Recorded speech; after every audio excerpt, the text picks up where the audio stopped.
An attritional third day of Test cricket. Well done, South Africa. They're still in this game after losing the toss, after seeing India score over 500 in their first innings, courtesy of fine knocks from Dean Elgar and Quinton de Kock, whose wonderful run of form against India continues even across formats. 160 of 287 balls for Dean Elgar, who played the spinners superbly, and then Quinton de Kock just adding some more muscle to this South African response. 385 for 8 at stumps on day 3.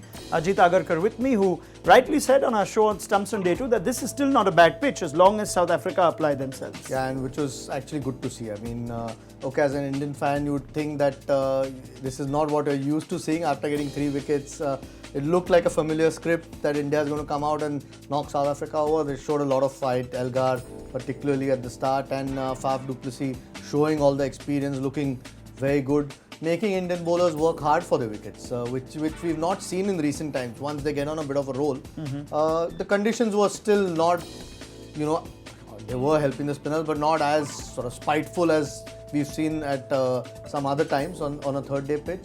But South Africa, we've got to give them a lot of credit. Through the day they batted, put a lot of pressure on both Indian spinners, and at lots of times through that day, they look short of ideas, Indian bowlers. Yeah, let's talk about how they put that pressure on India's spinners. We're going to start with Dean Elgar and how he managed the balance between attack and defence. And as we look at his innings breakdown, Ajit, we're seeing 63 runs scored of 19 balls with the lofted shot. So we saw that often. There were many moments of Dean Elgar just solid in defence, but he took on the spinners on more than one occasion. He's got the most runs of the lofted shot. And we look at where Dean Elgar got his runs, plenty of runs over long on. Now, what does that tell you about just the way he approached playing India's spinners? I mean, obviously targeted Ravindra Jadeja a fair bit with that. We saw it yesterday evening as well. I mean, the second day in the evening, even towards end of day, he came down the pitch, didn't quite reach the pitch of the ball, but went through his shot, held his shape beautifully and cleared the rope. There were other occasions when there was a long on in place, and still, and that's good for any sort of team to see the dressing room feels confident, and you've got to have faith in your own ability to judge the right ball to do that. And with experience of having played here before, he did that, and that puts pressure on the bowler. Doesn't matter how good the bowler is, how experienced he is. If you're going for 4 runs and over, it does put pressure, and then suddenly the closing fielders disappear. Then you can feel a lot more confident with your defence, where even if one pops up, there isn't a catcher there. So if you don't keep putting pressure on the bowlers, there is always going to be one ball with your name written on it, which is exactly what the South Africans did. They kept scoring runs, which meant that the Indians had to spread their field and hitting in the air. And it was all calculated risk. And once you start, look, the pitch is still good. It's on the slower side, so it's much harder work for the spinners. It's not even through the rough. It's not like every second ball's bouncing awkwardly. So, but you've got to give a lot of credit to the way the South Africans applied themselves and grinded India through the day. Yeah, I mean, you wouldn't even say that Dean Elgar might be the best innings of the day so far, because then came Quinton de Kock. Ajit points out how you trust your own ability and take the bowlers on. Let's have a look at Quinton de Kock's innings. And Ashwin has this wonderful record, especially at home, Ajit, against left-handers. And we're seeing Quinton de Kock take him apart for 40 runs, 46 balls. Lots of runs inside out through the covers. We're looking at where Quinton de Kock's got his runs, and 30 of them through cover, 19 through mid-off. So bulk of the runs coming on the offside. Tells you something about how he played. That was a brilliant counter-attacking 100. Yeah, and an area of strength for him. Yeah. Generally hits through the cover, but he did quite a few times to Ravindra Jadeja as well, who perhaps wanted to try and hit the rough, kept over-pitching at times. Still took him on. It's incredible. I mean, guys like that, we've seen Adam Gilchrist in the past did that to teams quite often. When the ball's a little bit older, he came in. And because there was a little bit of a partnership between Faf and Elgar before that, India was on the back foot a little bit, but you still had to play well. And then a guy like him walks in and scores as freely as he does and plays proper cricketing shots. Just put South Africa in a lot more comfortable position than they would have been without his 100. So counter-attacking 100, brilliant 100, love scoring runs against India.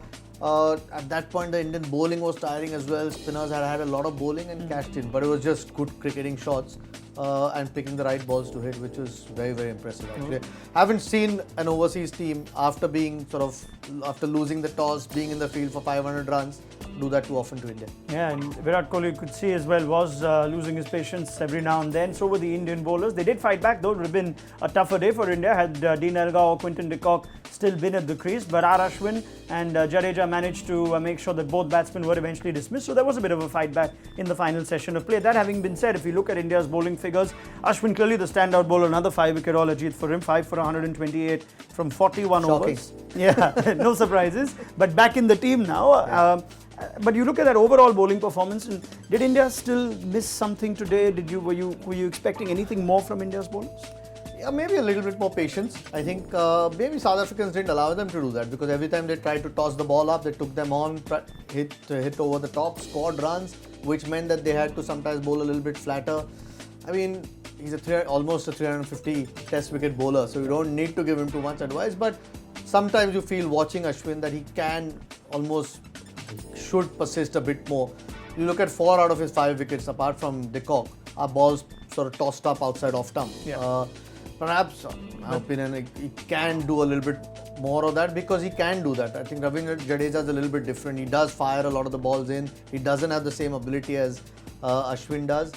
If you had to pick on something, it's still the pitch is on the slow side. There isn't a lot of help, but that's when good bowlers, score over others. And a lot of credit to the South Africans that they didn't allow India to do that for too long. But maybe if you had to pick on something, Shami didn't look at his fittest. Maybe he's carrying a niggle. Not that the pitch was helping in any way, but we've seen him bowl much better on pitches like this before. So these are a couple of things, perhaps. Yeah, if you had to really pick, I think it was South Africa's day. All right, and with 117 behind, it stumps on day 3. Where's this Test match likely to head? South Africa has given themselves a real chance to get out of this Test.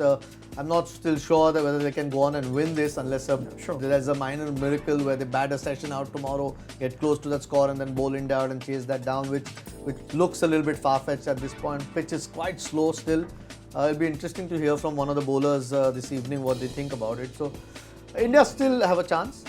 They need to get these remaining wickets fairly early tomorrow, and then they will still get South Africa will have to still bat in the worst conditions on that last day if India has enough runs. But those 200s and Faf du Plessis score has given South Africa a real chance after being, almost done and dusted after those first 2 days. Thank you very much, Ajit Agarkar, South Africa. I'd be delighted to hear that. Indeed, it has been South Africa's day, this third day of the first Test at Visakhapatnam.